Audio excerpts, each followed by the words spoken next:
Assalamu alaikum wa rahmatullahi wa barakatuh.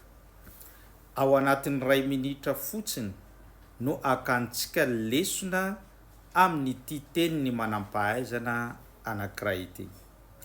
Ny teny izy manao hoe al-kull sayadhhab ila Allah ba'da wafatihi walakinna as-sa'id man yadhhab ila Allah fi hayatihi.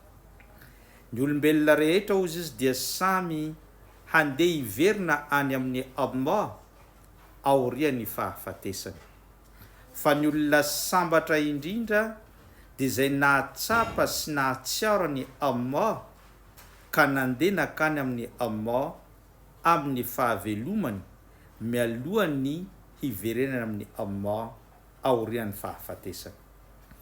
Inona lesona lehibe azontsika amin'izany?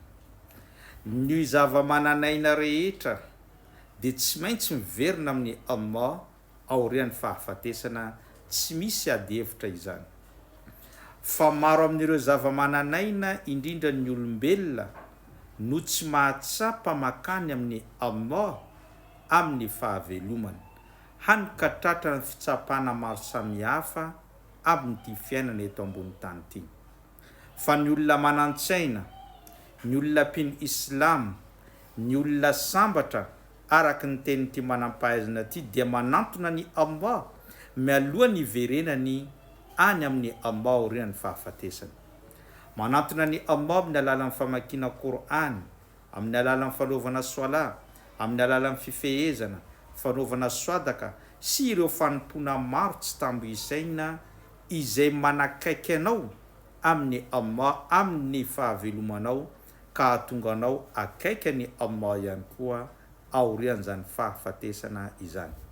Ampitao betsaka any amin'ny hafa izany, afatra mafonja izany, fa ho hitanao fa ahazo valisoa amin'ny Allah isika rehetra. Wassalamu alaikum wa rahmatullahi wa barakatuh.